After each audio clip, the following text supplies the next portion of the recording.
bienvenue dans ce nouvel épisode de podcast.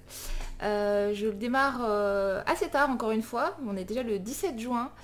J'ai pas trop eu l'occasion de tourner avant, voilà, parce qu'il y avait des gens à la maison, donc forcément j'allais pas m'installer devant ma caméra.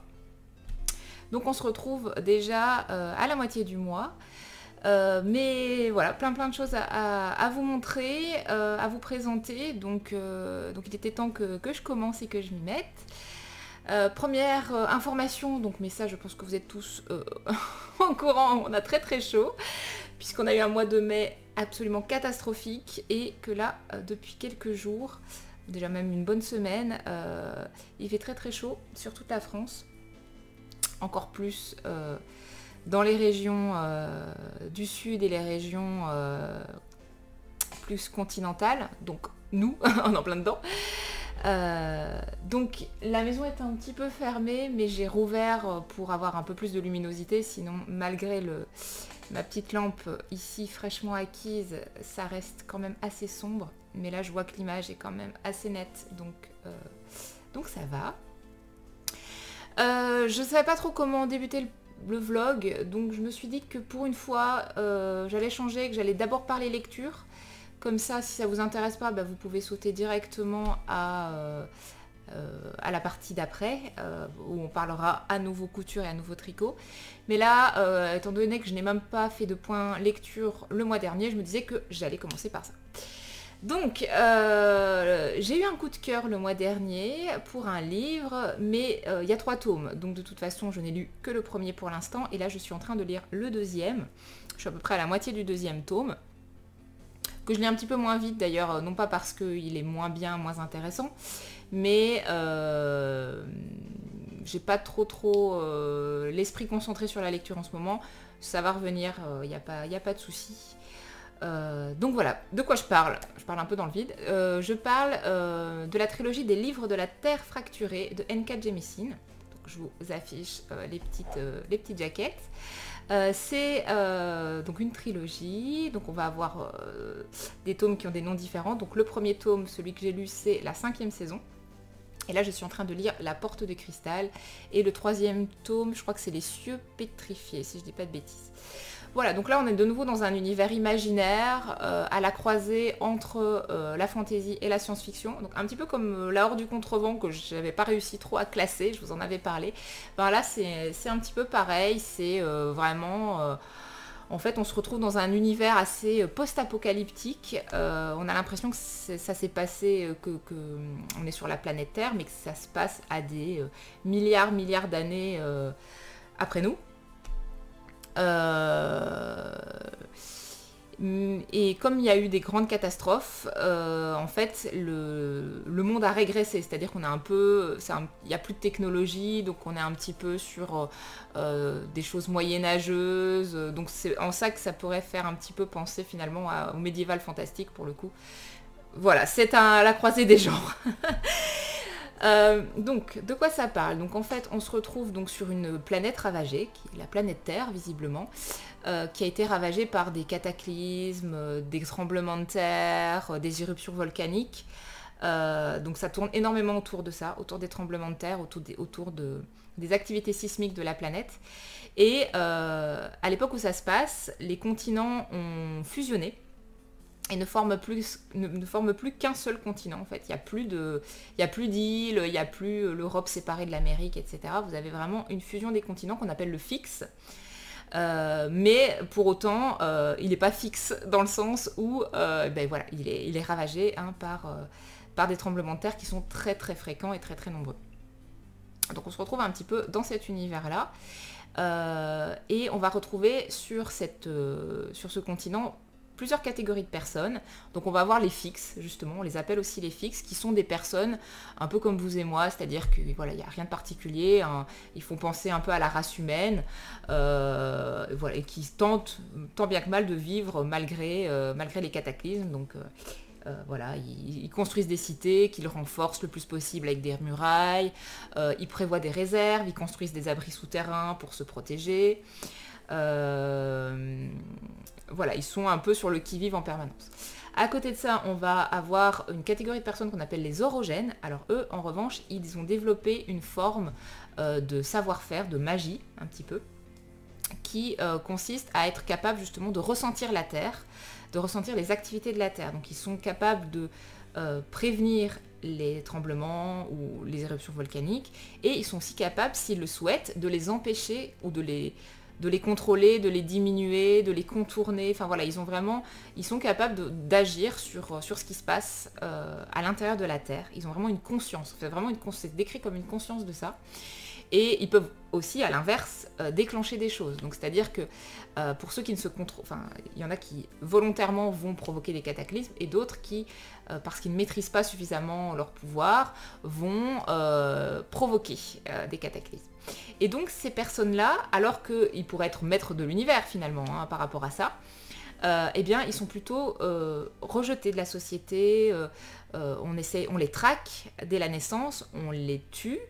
Et ceux qu'on arrive à détecter relativement jeunes, eh bien on peut les protéger, enfin pas les protéger, mais comment dire, les emmener dans un lieu particulier qu'on appelle le fulcrum, qui est une espèce de... Le fulcrum, je ne sais pas trop comment c'est fulcrum, ça s'écrit fulcrum, moi je dis fulcrum.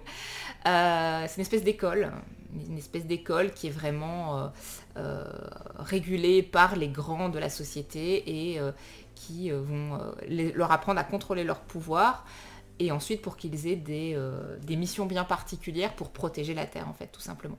Donc quand ils sont éduqués, voilà, ils ont un statut. Par contre, quand on découvre des gens comme ça au milieu des villes qui ont ces pouvoirs-là, ben, ils sont traqués et tués parce qu'ils sont dangereux, en fait. Les gens en ont peur, ils ont vraiment peur d'eux. Donc ils sont un peu les parias de la société par rapport à ça. Et troisième catégorie de personnes, on va retrouver les gardiens, qui sont les personnes qui sont capables de justement empêcher les orogènes de faire des bêtises. Et c'est eux qui vont les prendre en charge, qui vont les amener au fulcrum, qui vont un peu gérer leur éducation, leur contrôle, etc. Au milieu de tout ça, on va suivre trois personnages qui sont des femmes pour le coup. On va dans un premier temps suivre Esun. Esun, c'est une dame, voilà, déjà d'un âge certain, c'est pas précisé, mais en tout cas qui est maman, maman d'une grande fille d'une dizaine d'années et d'un plus petit garçon. Et on va débarquer dans la vie d'Esun, car il se passe un drame malheureusement, c'est que elle va découvrir le corps de son fils mort chez elle, avec son mari et sa grande fille qui ont disparu. Et donc elle va conclure, je vous le dis parce que de toute façon ça apparaît très rapidement dans l'histoire, je crois que c'est même dans le résumé, en fait elle est orogène et sa fille et son fils, par génétique, entre guillemets, sont orogènes aussi. Sauf qu'elle a toujours voulu cacher que ses enfants étaient orogènes, puisque comme je vous l'ai expliqué, les orogènes risquent d'être soit emmenés de force au fulcrum, soit d'être malmenés. Et là, effectivement, elle pense que son mari a découvert que ses enfants étaient orogènes, et donc a tué son plus jeune fils, et s'est enfuie avec sa fille, mais elle n'est même pas sûre que sa grande fille est vivante, et elle va partir à la recherche de sa grande fille, et se venger de son mari par la même occasion. Et tout ça encore une fois, dans un décor apocalyptique, puisque un des plus gros, un des plus violents tremblements de terre vient de se produire, a ravagé pratiquement tout le continent, excepté quelques endroits où les orogènes ont pu en fait conserver intactes certaines cités, certains lieux, certains coins. Et donc notamment elle-même avait protégé sa propre petite ville. Mais voilà, elle doit quitter sa ville pour aller à la rescousse de sa grande fille, et donc elle évolue au milieu des cendres. Enfin voilà, c'est très apocalyptique. À côté de ça, on va suivre Damaya, qui est une toute jeune fille, je ne sais plus si elle a 7 ou 8 ans, qui se découvre orogène également, et donc ses parents font appel à un gardien pour qu'il vienne la chercher, pour l'emmener au fulcrum. Et donc on va suivre son évolution par rapport à ça. Et enfin, on va suivre Sienit, qui est une orogène également, hein, pour le coup on suit que des orogènes, qui est au fulcrum. Elle est une élève, non même pas une élève, elle est plus élève je pense, mais voilà, elle a déjà un statut particulier.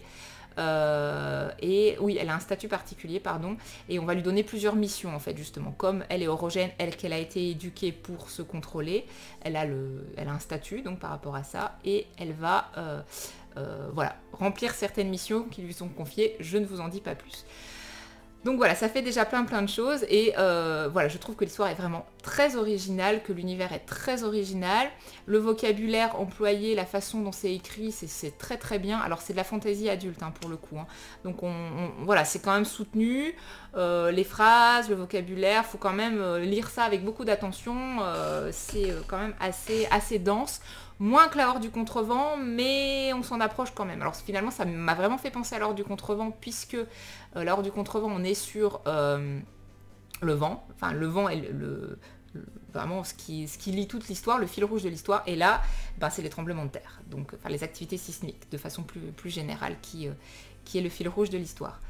Donc vraiment très bien, il se passe plein de choses, les personnages sont tous très intéressants, on y retrouve un peu de tout en termes de race, d'attirance, enfin voilà, c'est un peu un livre engagé aussi par rapport à ça, donc c'est très intéressant, c'est féministe, voilà, puisqu'on a affaire à des femmes, j'allais dire des femmes fortes, mais pas forcément, voilà, des femmes, quoi, tout est normal, en fait, tout est pris sur un même pied, c'est vraiment intéressant à ce niveau-là aussi.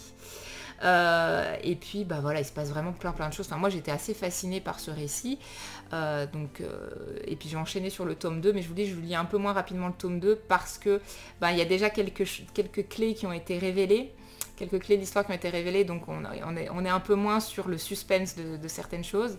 Et puis j'ai l'impression que la deuxième partie de l'histoire, elle est encore plus métaphorique en fait, donc c'est un peu plus difficile à lire, je trouve, mais bon, tout va, enfin je veux dire, c'est vraiment bien, c'est vraiment très bien. Juste aussi petite remarque, parce que peut-être que tout le monde ne va pas apprécier, il y a, comme on suit 3 personnages, donc on suit 3 narrations différentes, il y a une des narrations qui se fait à la deuxième personne, donc ça c'est un petit peu particulier parce que c'est vous qui vivez l'action, donc on dit vous êtes en train de faire ceci, vous faites cela, etc. Donc c'est on représente le personnage d'Esun, mais c'est nous-mêmes en fait. Donc c'est voilà, c'est un peu particulier. Je pense que ça peut perturber. Moi, ça allait parce que comme c'était pas, enfin ça alternait avec des moments où on était sur Damaya et Sienite, et là pour le coup on est à la 3e personne, donc voilà, ça permettait de s'y retrouver. Mais là le vous, c'est faut aimer quoi, c'est un peu particulier, faut être capable de faire peut-être un peu abstraction de ça, ou au contraire de se sentir encore plus impliqué, puisque c'est nous qui faisons l'action, donc ça permet de se plonger peut-être encore plus facilement dans l'histoire. Donc voilà, c'est à ce niveau-là aussi, ça peut être intéressant, ou ça peut en rebuter certains, donc ça c'est à vous de voir, d'essayer. Enfin voilà, moi c'est vraiment des bouquins que je vous conseille, donc là je lis le 2e tome, et je lirai probablement le 3e tome pendant l'été. Mais je vais aussi, je pense, parce que j'aime bien lire ça en été, attaquer pas mal de policiers et de thrillers. Voilà, j'ai une bonne pile qui m'attend, donc j'ai de quoi faire aussi par rapport à ça. Voilà pour le point lecture, j'ai quand même pas mal parlé, pas mal décrit ce livre et cette histoire, mais c'est un joli coup de cœur, au même titre que La Horde du Contrevent, au même titre que... je sais pas moi, à quoi je pourrais comparer ça, à La Passe Miroir, enfin, ça n'a rien à voir, mais en termes de... Enfin, je veux dire, j'ai vraiment apprécié autant, quoi, voilà, pour le coup. Voilà, donc je vous laisse pour cette séquence-ci, et je vous dis à très vite pour parler des activités créatives. Salut!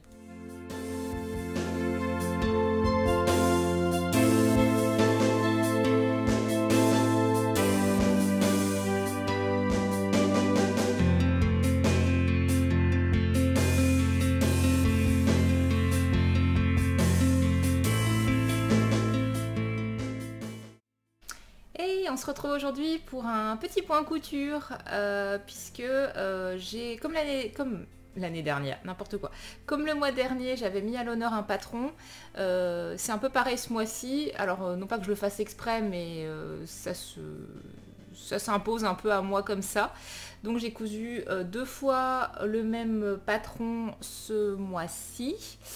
Et c'est avec 2 versions différentes. Et donc c'était l'occasion de vous en parler.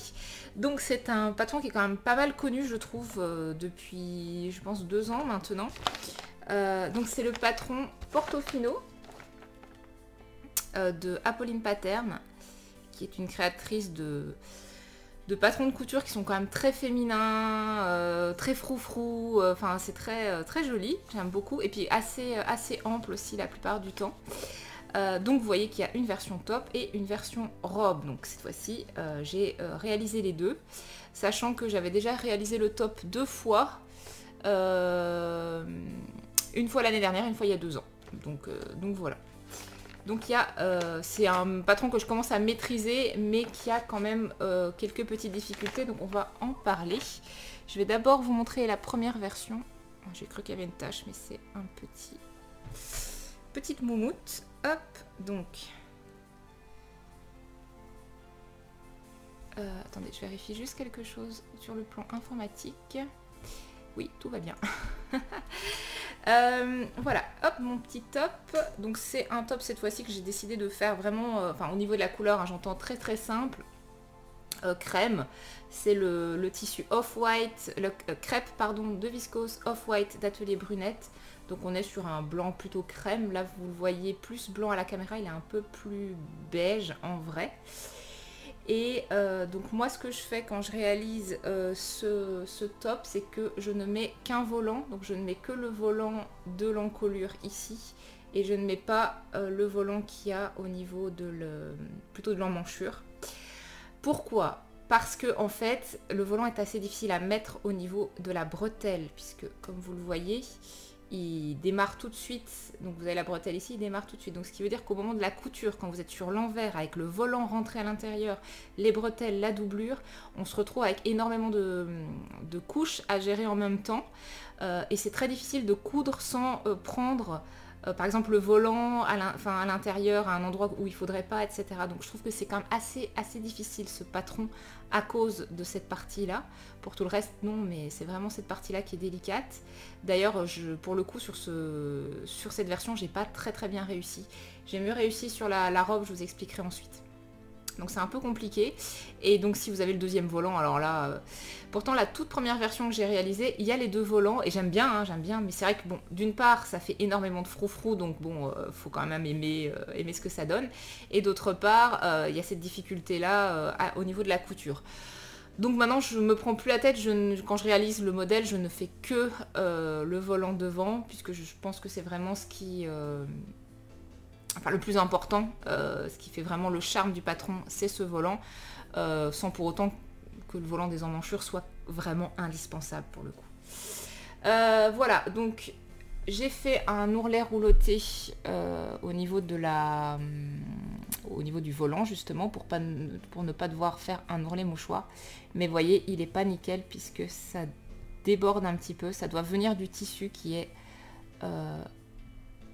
extrêmement filocheux, et en même temps j'ai l'impression que cet ourlet il a déjà été plus resserré. Alors je ne sais pas si j'ai fait un petit couac avec ma machine, avec ma surjeteuse, mais il est pas nickel, ça va pas m'empêcher de le mettre, hein, parce que il suffit de, voilà, là c'est vraiment de très près, il suffit de s'écarter un tout petit peu et on n'a plus vraiment le problème. Donc c'est entièrement doublé, et j'ai doublé avec le même tissu en fait, puisque j'avais suffisamment de longueur pour faire et l'intérieur et l'extérieur. Donc voilà, tout est nickel. Enfin la doublure elle a même que le tissu. Par contre, ce que j'ai fait pour que ça tienne bien ici devant, c'est que j'ai fait réaliser une surpiqûre. Ça c'est pas prévu dans le patron, mais j'ai réalisé une surpiqûre ici tout du long. Et après j'ai cousu les boutons, comme ça ne bouge absolument pas, puisque c'est pas un vêtement qui est destiné à être ouvert. Et alors ça c'est moins propre, mais à l'intérieur j'ai réalisé aussi des coutures de maintien qu'on ne voit pas parce que comme il y a le volant, mais si on soulève le volant en fait, je pense que c'est celui-là, pardon je galère un peu.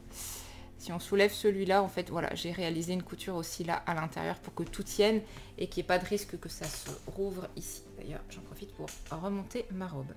Robe Ségur qui tient avec la bouton pression, mais il n'en aurait pas fallu plus. Voilà tout ce que je pouvais dire sur ce top, je pense. Quoi d'autre? Rien. Voilà, il est tout simple à porter assez facilement. Bon, maintenant, voilà, c'est pas un vêtement nickel, il y a quelques défauts. Les ceintures ont été un peu difficiles. Les bretelles ont été un petit peu difficiles pour moi à mettre. D'ailleurs, moi, je fais une longueur plus réduite que ce qui n'est préconisé pour pas que ça tombe trop bas dans le dos et qu'on voit le soutien-gorge. Je trouve ça un peu dommage. Vous savez, c'est très échancré dans le dos. C'est très échancré dans le dos. Mais moi, c'est vraiment tout juste à la limite du soutien-gorge. Donc, en fait, le modèle fait que ça descend encore plus bas. Le modèle d'origine fait que ça descend encore plus bas. Moi, je fais les bretelles un peu plus courtes. Et en plus, je suis venue ici sur la pièce. Je suis venue enlever 1 cm ici tout en haut de tissu pour faire remonter le dos. Alors maintenant, le problème, c'est qu'après, ça vient contrarier le patron d'origine. Mais bon, moi, ça tire tout petit peu dans le dos. Mais bon. C'est pas trop encore, pas dramatique. Donc voilà pour la première version. Et la deuxième version, là je suis quand même ravie parce qu'elle est mieux finie. Cette fois-ci c'est la robe. Hop, donc c'est la première fois que je fais la version robe de ce patron-là. Et là j'ai choisi un tissu de Cousette, une viscose Cousette, de la marque Cousette du coup, que j'avais commandé le mois dernier et qui a donc été utilisé très rapidement. Donc à nouveau j'ai réalisé le volant uniquement de l'encolure et cette fois-ci je n'ai pas fait un ourlet rouloté mais j'ai doublé entièrement le volant parce que il faut savoir que cette viscose est vraiment très très fine et très fluide. Enfin fine, non j'exagère, elle est fine, pas très fine, mais par contre elle est très fluide. Donc voilà, j'avais pas peur que ça fasse trop gros, trop épais. Je me suis permise de la doubler, il n'y a pas eu de soucis par rapport à ça. Et cette fois le haut est doublé avec la viscose légère de chez Rascol que j'utilise pour doubler pratiquement tous les projets que je fais en viscose, c'est-à-dire 90% de mes projets. Voilà, donc comme c'est une version robe, vous avez le buste qui est raccourci et qui ensuite, on vient rajouter le pan de la jupe et on vient froncer le tout. J'ai hésité à doubler ou pas la jupe, étant donné l'éventuelle transparence de ce tissu. Bon, j'avais vraiment un doute, donc j'ai préféré faire une doublure. J'ai fait une doublure cette fois-ci rose parce que j'avais pas assez de blanc. Donc si j'avais su, j'aurais fait le rose aussi en haut, mais bon là, j'allais pas recouper une pièce dans la doublure rose, ça aurait été un peu gâché. Donc tant pis, c'est doublé blanc en haut et rose en bas, mais ça à l'intérieur, ça ne se saura pas, surtout que la doublure jupe, elle n'a aucune chance de se voir. Autant la doublure du haut, vous savez, un petit coup de vent, une petite bretelle qui se positionne mal, elle peut se voir, mais autant la doublure jupe, pas trop de risque qu'elle se voit. Et puis au niveau des finitions, j'ai rajouté des petits boutons roses que j'avais en stock. Voilà, j'ai rien racheté de particulier, ils sont tout simples, que j'ai acheté en mercerie classique. Voilà, rien de particulier par rapport à ces boutons-là. Juste, j'ai pas encore réalisé les ourlets du bas parce que je ne sais pas quelle longueur faire. Là, en fait, ça me tombe un peu en dessous du genou, donc c'est-à-dire que c'est quand même une longueur midi. C'est une longueur que je n'ai pas l'habitude de coudre ni de porter. Je sais pas si je vais assumer cette longueur là parce que moi je préfère le court, enfin le au-dessus du genou en tout cas, par rapport à ma petite taille, la longueur des jambes, etc. Maintenant je vois quand même fleurir énormément de jupes midi et même version longue, cheville, etc. Sur les réseaux, enfin sur Instagram, il y a quand même beaucoup, enfin ça fait quelques années maintenant que l'été on ressort quand même pas mal du long. Ça m'attire, mais je ne sais pas, je n'ose pas franchir le pas et en même temps je me dis, je pense qu'une fois que je l'aurais fait et que j'aurais osé le porter, j'y verrai plus forcément d'inconvénients. Donc pour l'instant, je laisse comme ça. Ça veut dire que je peux pas la porter puisqu'il n'y a pas d'ourlet, c'est tout moche en bas. Donc faut que je réfléchisse à ce que je fais. Mais honnêtement, je pense que je vais partir sur quand même la raccourcir pour qu'elle arrive un peu au-dessus du genou. Et ce que je ferai, c'est que je vais me coudre une jupe toute simple, voilà, deux rectangles resserrés par un élastique à la taille de cette longueur-là pour voir si, effectivement, j'assume de le porter. Est-ce que ça me va? Est-ce que j'ai des remarques positives ou négatives par rapport à ça? Et en fonction, ça me permettra de me faire une idée de si je peux ou pas me permettre cette longueur. Je ne sais pas ce que vous en pensez, vous, des longueurs midi, n'hésitez pas à me le dire. Moi, je trouve ça très joli sur certaines personnes, il n'y a aucun souci. Maintenant, sur moi, je ne sais pas. Qu'est-ce que je peux dire d'autre sur la robe? Donc si je vous avais dit que j'avais mieux réussi le volant parce que d'une part il est doublé donc il est quand même plus joli comme ça et d'autre part en fait je pense que je me prenais la tête pour rien, c'est-à-dire que j'essayais à la base de coudre le volant vraiment tout au bord de la bretelle, donc ce qui complique la couture ensuite de tout l'ensemble. Parce qu'il y a des surépaisseurs et parce qu'on a des chances de prendre le volant dedans. Donc là ce que j'ai fait c'est que j'ai simplement raccourci le volant, j'ai enlevé 1,5 cm et donc ça l'a cousu un peu plus bas sur l'encolure et donc il me gêne beaucoup moins au moment de la couture de la bretelle. Et une fois que tout est assemblé en fait il a l'air d'être vraiment juste à côté. Vous voyez, il y a 5 mm en fait qui va le séparer de la bretelle, ce qui en soi n'est pas gênant. Donc j'ai fait ça et ça m'a simplifié énormément la vie. Donc au moins maintenant je l'ai coupé directement dans la pièce et ça ne me... Enfin dans la pièce du patron, et comme ça je sais que les prochaines j'aurai plus de problème. Après je sais pas si je vais recoudre des portofino prochainement. J'ai quand même déjà 3 tops, une robe. On est déjà bien avec ce patron là, mais c'est vrai qu'en couture, autant en tricot j'aime bien ne pas tricoter 2 fois le même projet, encore que c'est en train de changer ça.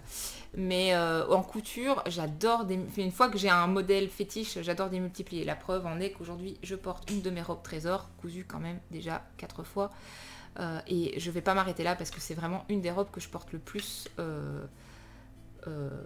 là, à cette période de l'année en juin, parce qu'il fait très très chaud et qu'elle est vraiment très très agréable à porter tout en faisant bien habillée. Donc c'est vraiment super. Voilà pour les petits projets Portofino. On se retrouve plus tard pour un point tricot. Salut!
Salut, on se retrouve aujourd'hui pour un petit point tricot cette fois-ci. Finalement ce vlog est un petit peu à l'image des anciens podcasts, vient un peu séquencé sur tricot, couture, lecture. Enfin lecture ça s'est rajouté. Tout simplement parce que ça se présente comme ça, et puis j'ai un peu moins de petites séquences à vous montrer. Enfin, jusqu'à présent, il n'y en a pas, mais peut-être que je vais pouvoir en insérer plus tard, puisque le mois n'est pas fini. Donc, en tout cas, pour l'instant, c'est assez morcelé, comme les podcasts classiques. D'ailleurs, pour le tricot, je vais quand même vous présenter un en cours, puisque j'ai un projet terminé, mais depuis un petit moment, et l'encours me prend beaucoup de temps. Et je pense va être l'encours entre guillemets du moment pendant un petit moment, parce que voilà, c'est long à tricoter, et puis je ne tricote pas beaucoup en ce moment parce que j'ai très chaud, et que avoir le tricot sur mes genoux n'est pas toujours très très agréable en ce moment. Bref, je vais vous parler donc du premier projet que j'ai terminé tout récemment. Hop, voilà, c'est un gilet pour Charline, donc c'est le gilet Rosa de Longue avec Anna, qui est un gilet crop, comme vous le voyez, assez connu aussi, et qui a les fameuses petits raglans dentelle que j'adore. Je ne lui avais encore jamais tricoté ce gilet, et j'avais envie, par rapport à la laine que j'avais en stock, j'avais fait un petit peu une petite enquête sur ce que j'avais envie de lui tricoter, et puis c'est tombé sur ce modèle-là, et je suis plutôt très satisfaite du résultat. Donc j'ai utilisé, comme préconisé, un mélange de fils fingering et mohair, puisque bon, elle a l'âge, hein. En fait, Anna nous dit d'utiliser ces fils-là, mais à partir d'un certain âge. C'est-à-dire que pour les bébés, c'est vrai que le mohair, qui risque de gratter un peu, n'est pas recommandé. Donc là, c'est plutôt une laine DK à prendre. Là, pour le coup, moi, je l'ai fait en taille 8 ans pour ma fille de 6 ans. Donc le mohair devrait convenir sans souci. Puis bon, voilà, au toucher, c'est assez doux. Donc j'ai utilisé donc cette laine-là que j'avais en stock, et j'avais racheté exprès le mohair. Donc ça, c'est de la bébé merino, tout simplement, de Fonty. Le coloris, c'est peau d'ange, je pense. Et le chiffre, si j'ai bien retenu, c'est le 846 ou le 843. Attendez, je vérifie en direct avec vous. C'est le 846, peau d'ange. Voilà. Donc j'avais 3 pelotes, et il me reste, vous voyez, tout ça. Donc quand même, j'ai pas utilisé beaucoup. C'est vrai que comme le gilet est assez court, je m'en suis sortie avec, je dirais, un peu moins de 500 mètres pour ça. Et je l'ai doublé avec le mohair de Filcolana, la Tilia. Voilà, et là c'est le coloris naturel et cru, blanc. Je vais regarder s'il y a un numéro. Oui, 101, c'est le numéro 101. Voilà. Donc les deux couleurs ensemble forment une espèce de petit rose chiné. Ça éclaircit le rose en fait, ça le rend un petit peu moins tranché. Et j'aime beaucoup beaucoup, et j'ai rajouté des petits boutons de bottines pour faire les boutonnières, et j'ai pas encore fait les trous officiellement, vous savez, hein, et moi je fais les boutonnières après coup, donc j'agrandis un trou avec un fil de couture que je viens coudre en fait tout le long. Ça permet d'avoir des fermetures bien solides, mais là pour le coup je les ai pas encore faites, et je le laisse fermer. De toute façon, je suis pas sûre que ma fille va le porter ouvert. Donc je suis même pas sûre que ça soit vraiment nécessaire que je le fasse. Pour l'instant, je vais laisser comme ça, puis on verra à l'usage s'il vaut mieux quand même qu'il y ait des réelles boutonnières ou pas. Mais pour l'instant, je vais laisser comme ça, sachant qu'elle n'est pas prête de le porter, à mon avis, vu les températures actuelles. Mais j'aimerais quand même bien lui enfiler, ne serait-ce que pour faire une photo. Donc je vais devoir la torturer pour qu'elle mette ça 5 minutes, le temps de faire une photo. Pour le mettre sur Instagram, la pauvre. Donc voilà, écoutez, j'ai adoré tricoter ce modèle, parce que vraiment je trouve c'est très agréable de tricoter en aiguille 4. Je crois que j'ai même utilisé des aiguilles 4,5, je pense, pour celui-là. Ça va très vite, c'est du 8 ans, le corps est court, les raglans sont super agréables à tricoter. Donc voilà, c'était un petit projet plaisir, plus qu'autre chose finalement. Et puis si ça peut en plus augmenter la garde-robe de ma fille et éviter d'acheter des gilets du commerce, je prends. Voilà, ça tient. Et donc ça, c'était pour elle. Et pour moi, toujours pour rester dans le mohair, alors que j'avais dit que je ne tricoterais pas de mohair l'été, finalement j'ai revu un petit peu ma copie. Je retricote. Alors je vous avais demandé votre avis. puisque j'avais posté sur Instagram les deux, la laine que j'allais entamer. Donc de nouveau c'est de la Filcolana, donc cette fois-ci c'est la qualité Arouetta qui est du mérino nylon et toujours la Tilia, le mohair Tilia. Donc j'avais posté sur Instagram parce que j'hésitais entre deux modèles. Je ne savais pas si j'allais refaire un gilet en brun d'atelier Émilie ou si je refaisais le gilet No Frills de Petite Knit. Donc franchement j'ai vraiment hésité très longtemps entre les deux parce que pour le coup les deux sont deux gilets que j'ai déjà fait, que j'adore, pour lesquels je sais qu'il n'y a pas de souci à tricoter. Donc voilà, c'était vraiment plus une question d'appréciation, sachant que selon le modèle sur lequel serait porté mon choix, je savais que j'allais quand même finir par retricoter quand même aussi l'autre modèle. Donc finalement j'ai décidé de faire le No Frills cardigan de Petite Knit après plusieurs réflexions. En fait j'avais peur que pour le gilet en brun, comme il part quand même évasé, je me retrouve un peu en panne de laine, alors que pour le No Frills cardigan, je vais simplement m'arrêter au niveau du corps à l'endroit où j'aurai plus de laine. Enfin je veux dire, ce que je vais faire, je recommence. Donc comme c'est un gilet qui tricote du haut vers le bas et qu'on fait les raglans, je vais tricoter les manches, tricoter un petit peu de corps, puis je vais mettre tout ça en attente. Je vais faire les manches à la longueur souhaitée, et puis je reprendrai le corps et je terminerai ma laine en fait. Bon, j'anticiperai un peu parce qu'il y a quand même quelques centimètres de côte à faire, mais voilà. Donc je pense que ça va faire un gilet d'une longueur à peu près classique, donc il va arriver ici au niveau des poches. Donc il n'y aura pas de poche sur le mien. Ça me permettra de gérer ma quantité de laine qui est donc bien moindre que ce qui est préconisé pour le modèle long et avec des poches. Donc je vous montre où j'en suis. En fait je viens à l'instant de séparer les manches du corps. Donc yop, voilà. Donc ça ne ressemble à rien, n'est-ce pas, pour l'instant. Mais voilà, donc tout simplement le raglan est enfin terminé. Je dis enfin parce que c'est un très long raglan, parce que les manches tombent un petit peu bas quand même sur ce modèle. Moi j'ai fait la taille 2, donc il y a 32 répétitions, 32 augmentations ici au niveau du raglan.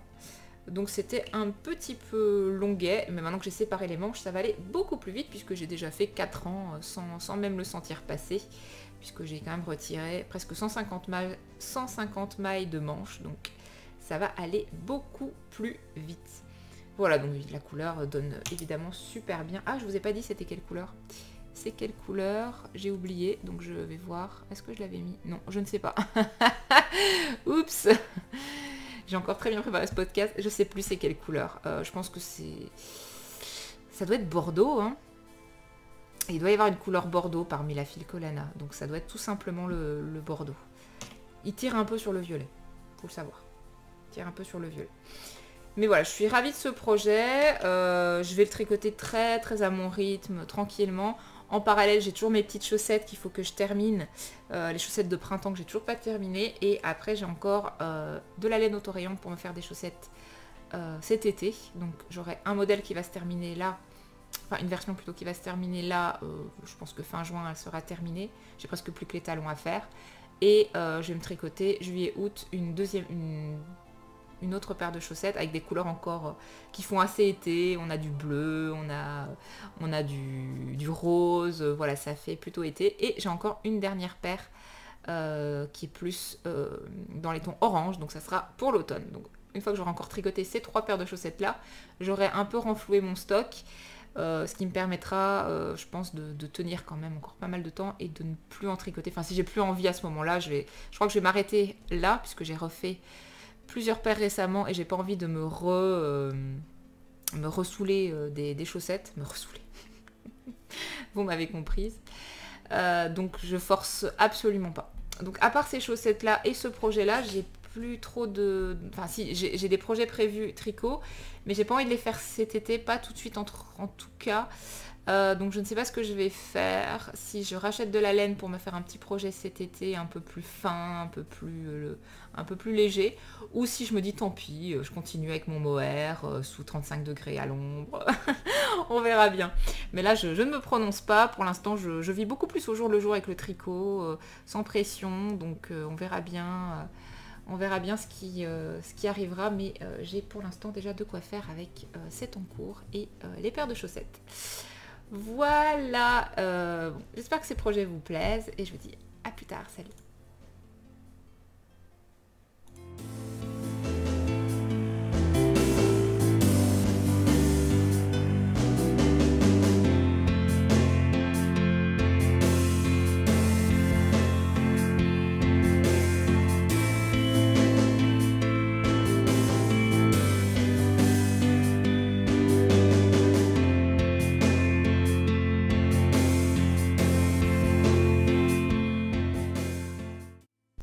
Et salut tout le monde, je vous reprends, on est un petit peu plus tard dans le mois, nous sommes le 25 juin. C'était pas prévu mais finalement j'ai eu un petit peu le temps de réaliser un autre projet couture. Donc je vais vous le montrer puisque c'est terminé, donc je suis contente puisque c'est vrai que c'était pas prévu, je pensais en fait le faire, faire ces projets-là au mois de juillet et puis finalement j'ai eu suffisamment de motivation et de temps pour coudre un autre projet. Je vous en avais un petit peu parlé puisque j'avais acheté le tissu correspondant le mois dernier et je savais déjà ce que j'allais faire avec, donc je vous montre. Hop. J'ai réalisé une robe violette de République du Chiffon. C'est ma deuxième version, sachant que moi je réalise toujours les versions avec 2 pans pour qu'elles soient courtes au niveau du genou. Après vous pouvez, si vous le désirez, réaliser une version plus longue avec 3 pans. Ça arrive en dessous du genou. Après si vous rallongez un petit peu, vous pouvez obtenir une version carrément aux chevilles. Ça c'est selon votre envie. Et c'est vrai qu'en fait c'est une robe qui est vraiment extrêmement rapide à coudre parce que il n'y a pas beaucoup d'aspects techniques, hein, il n'y en a pratiquement pas. Vous allez coudre le corsage qui est composé en fait du tissu principal et d'une doublure, c'est entièrement doublé, donc il n'y a même pas de parmenture. C'est vraiment, moi je trouve que la doublure c'est quand même quelque chose qui est quand même relativement facile à coudre. Vous assemblez, alors je sais plus, vous assemblez d'abord vous assemblez d'abord les manches et le col ensemble. Et ensuite vous venez remettre les épaules à l'intérieur des épaules et vous faites la couture des épaules après coup. Puis après il reste les côtés. Mais voilà, étape par étape, ça va assez vite de faire le corsage. L'étape la plus délicate à la limite, c'est quand vous allez bien repasser pour que les arrondis se fassent correctement. Et puis après, il n'y a plus qu'à coudre les pans. Vous ne devez pas froncer celui-là puisque c'est un élastique qui vient froncer. Donc le bas de du corsage et le haut du premier pan sont de la même longueur. Donc il faut juste les assembler l'un et l'autre. Et ensuite, c'est un élastique qui vient froncer. Et puis, il ne reste plus que le dernier pan à faire, un ourlet. Et puis, c'est terminé. Donc, je l'ai cousu très rapidement en 2 soirées.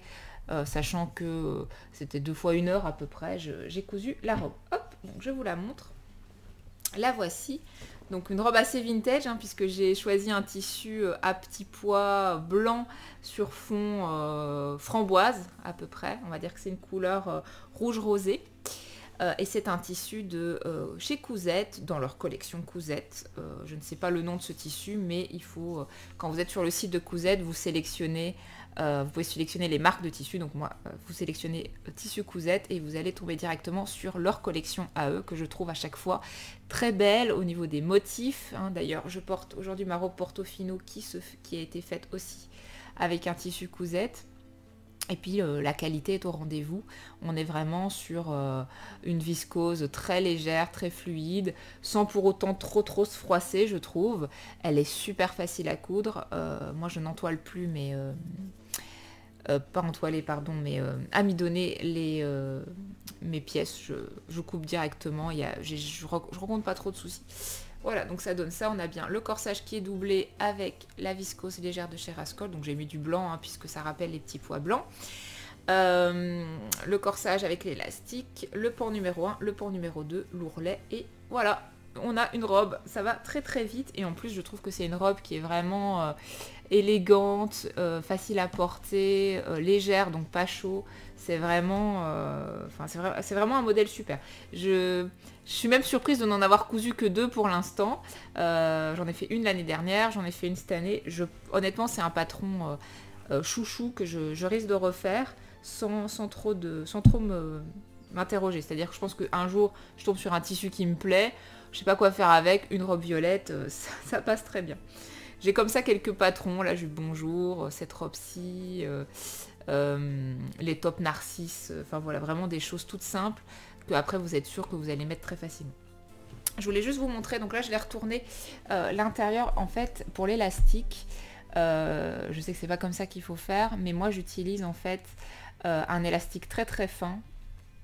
C'est pas un élastique qui fait 1 cm, c'est juste un cordon en fait, c'est un cordon élastique. C'est un peu ce que vous pouvez utilisé pour faire des masques. Donc en ce moment ils en vendent au mètre, au 50 mètres même. Je crois que j'ai acheté un rouleau super long, pas très cher.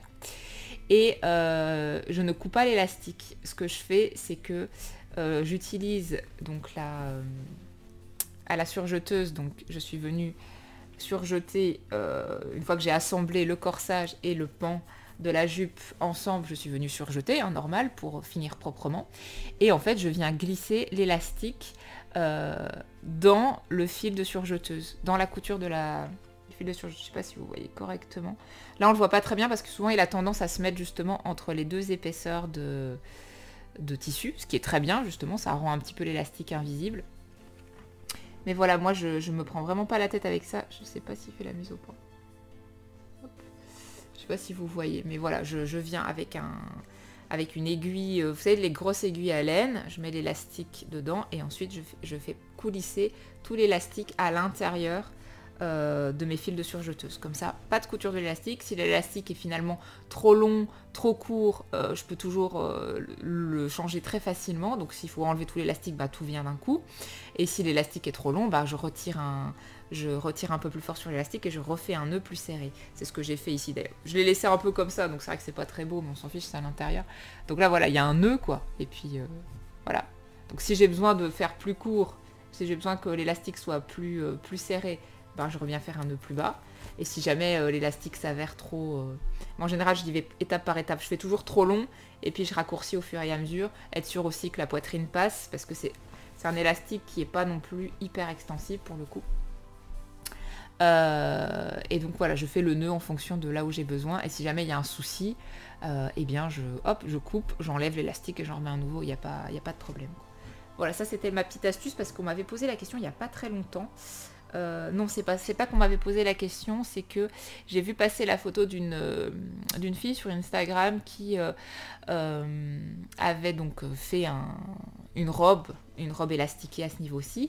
Et donc elle avait cousu l'élastique et elle n'était pas satisfaite de où tombait sa taille, etc. Donc moi ce que je lui avais dit, c'est que je pense qu'en serrant plus l'élastique, ça donne un effet blousant plus important et donc ça va faire remonter un petit peu le corsage, le pan de la jupe, pardon. Et elle me disait, oui, mais le problème, c'est que l'élastique, je l'ai cousu donc, à travers tout. Donc, si je dois changer ou raccourcir mon élastique, je dois tout découdre. Et c'est là que je lui ai dit, ah ouais, effectivement, c'est embêtant. Pour éviter ça, pour ne pas avoir ce problème-là, astuce, voilà. Maintenant, il faut avoir une surjeteuse. Après, même si vous faites au point zigzag de la machine, si vous faites vos finitions au point zigzag, à la limite, pareil, vous passez l'élastique dans les fils de point zigzag. On pourrait penser que ça tient pas très bien, mais ça tient très bien puisque j'ai quand même fait ça sur plusieurs de mes robes depuis l'année dernière et elles n'ont, enfin voilà, j'ai pas eu de soucis. Les coutures n'ont pas craqué, les fils de surjeteuse n'ont pas craqué, l'élastique n'a pas craqué. Pourtant, voilà, c'est des robes qui ont été portées plusieurs fois. Donc aucun souci en ce qui me concerne. Et voilà, ça fait une nouvelle robe. Donc je suis assez contente, je vous la montre portée juste après. Et je vous dis à plus, salut.